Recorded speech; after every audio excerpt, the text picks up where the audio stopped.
गुरु महाराज जी की पावन पवित्र हजूरी में उपस्थित गुरु रूप साध संगत जी, आप हम सभी गुरु महाराज जी की पावन पवित्र मीठी याद मना के उनके श्री चरणों में बैठ के सेवा सत्संग नाम सिमरन करके गुरु महाराज जी की खुशियां प्राप्त कर रहे हैं। हम लोग ग्रंथों में पढ़ते हैं, संत महापुरुषों के मुख से सुनते हैं, शास्त्रों में पढ़ते हैं कि संत का जीवन कैसा होता है।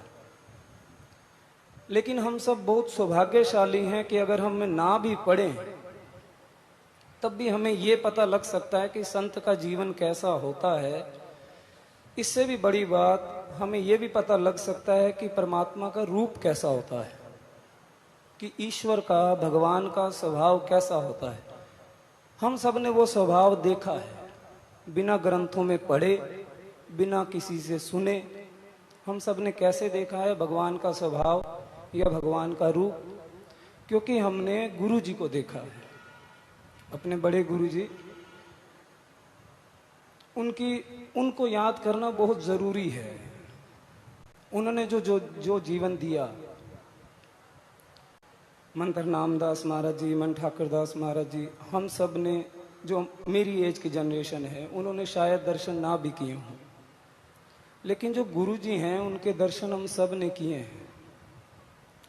आज फिजिकली वो हमारे बीच में नहीं है शायद, लेकिन उनका रूप, उनकी छवि, उसे याद करके मन को ठंडक मिलती है। उनकी एक छोटी सी घटना है जो हम सबके जीवन में होनी चाहिए कि जीवन कैसे जिया जाता है, कि उनका भगवान के लिए प्रेम, उनका भगवान के लिए समर्पण कैसा था। हम शब्द पढ़ते हैं, आज सुबह भी महाराज जी पढ़ रहे थे कि काहे रे बन खोजन जाए। बहुत ऊंची बात है, लेकिन फिर भी गुरु जी वहां जंगलों में गए। किस लिए गए? यहाँ पे कोई दिक्कत नहीं थी, सारा समाज उनके साथ था। उनकी एक आवाज पे सारा समाज इकट्ठा होता था। उनकी आंख के इशारे पे लोग बिछते हैं, संगत बिछ जाती है, ऐसा उनका प्रताप था। यहाँ पे कोई कमी नहीं, किसी तरह के सुख साधन की कमी नहीं, समाज की प्रतिष्ठा है। फिर भी इतना सुख साधन छोड़ के छोटी सी उम्र में, 42 साल की उम्र में, मैं आज 40 साल का हूँ, 42 साल की उम्र में गुरु जी कलानौर से उत्तरकाशी चले गए। इतनी ठंड में, किस लिए? वहाँ जंगल है, ना कोई ज़्यादा सुख है, ना उन्होंने सुख सुविधा कुछ ली, सिर्फ इसलिए कि जिसलिए हमें मनुष्य जीवन मिला है उसको सफल कर सके। वो अपने आप में सिद्ध हैं, परमात्मा का रूप है गुरु जी। ना भी जाते तब भी वो ईश्वर का रूप थे। जो मनुष्य जीवन में जो सबसे परम लक्ष्य होता है वो पा चुके हैं। लेकिन वो हमें कैसे बताएंगे कि हमें जीवन में क्या करना है?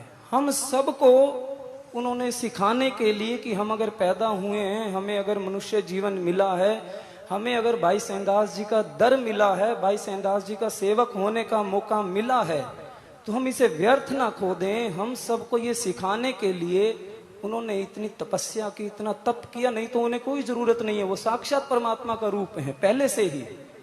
लेकिन हम सबको सिखाने के लिए गुरु जी की अवस्था ऐसी थी कि हम उनके पास बैठते थे ना, कभी भी हम सब ही, जब भी हम उत्तरकाशी जाते, रघुनाथ महाराज जी, बड़े महाराज जी, शिवराम जी, मैं, शिवांश जी, जब भी जाते थे कोई दुनियादारी की बात नहीं होती थी। वो जब भी बैठते थे उनके मुख से ईश्वर का नाम निकलता था। वो अपनी दिनचर्या से, अपने जीने के तरीके से, अपनी सत्संग की बात से हमें यही सिखाते थे कि जितना हो सके ईश्वर से जुड़ने की कोशिश करो।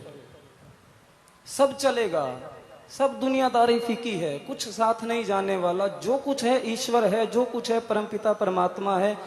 जब भी उनके पास बैठते थे उनकी बात यही होती थी। और उनकी अवस्था ऐसी थी, उनको याद करना इसलिए भी जरूरी है कि हमारे मन के अंदर उनकी ज्योत जग सके। उनकी अवस्था क्या होती थी, वो अगर सत्संग में समझा रहे हैं हमें, वहां पे बैठ के बंद कमरे में हम अगर 4 लोग बैठे हैं, बात कर रहे हैं, वो हमें सिखा रहे हैं कि सत्संग जीवन कैसा होना चाहिए, ईश्वर की बात होती थी। उनके मुख से माँ शब्द निकल आए गंगा मैया के लिए। उनके सत्संग करते हुए, समझाते हुए, उनके मुख से परम पिता परमात्मा भगवान का कोई भी नाम निकल आए, राम कृष्ण हनुमान मात दुर्गा, कोई भी नाम निकल आए, भाई सैनदास जी का नाम निकल आए, वो मंत्र हरनामदास महाराज जी का प्रसंग सुना रहे हो, गुरु जी का प्रसंग सुना रहे हो, बोलते बोलते उनका गला भर आता था, उनकी आंखों से इतने आंसू बहते थे कि हम सबको चुपचाप कमरे में कम से कम आधे घंटे के लिए इतना सन्नाटा हो जाता था, इतनी शांति हो जाती थी उनकी उस ऊर्जा से कि उन्होंने भगवान का जरा सा नाम उनके मुख से निकलेगा। हम लोग मालाएं जप लेते हैं, हम लोग 2-2 घंटे सुखमनी साहब का पाठ कर लेंगे, लेकिन मन की एक तार एक सेकंड के लिए भी नहीं जुड़ पाती हमारी। लेकिन उनकी अवस्था ऐसी थी कि उन्होंने मुख से राम शब्द भी निकाला है ना बात करते हुए, माँ गंगा भी अगर निकाल दिया अपने मुख से शब्द, तब भी उनकी आंखों से आंसुओं की झड़ी लग जाती थी। उनके इतने आंसू बहते थे उनकी आंखों से, उनकी अवस्था इतनी ऊंची थी, उन्होंने अगर भगवान शब्द बोल दिया है ना तो एकदम से तार ऐसे जुड़ जाती थी उस परमपिता परमात्मा से। तो उन्हें कम से कम 15-20 मिनट आधा घंटा चुप रहना पड़ता था और हम उस चीज को बैठ के महसूस करते थे। तब ऐसा लगता था कि साक्षात ईश्वर का प्रकाश अब इस कमरे में उतर रहा है। उनके अंदर से जो ईश्वर का रूप, उनके अंदर से जो परमपिता परमात्मा का ओज निकलता है, उसे महसूस कर पाते थे। तो हम सब सौभाग्यशाली हैं कि हम सब ने उनके दर्शन किए हैं, उनके जीवन को देखा है। तो गुरु महाराज जी हम सब पर कृपा करें और हमारे मन में उनके लिए सिर्फ यही भाव है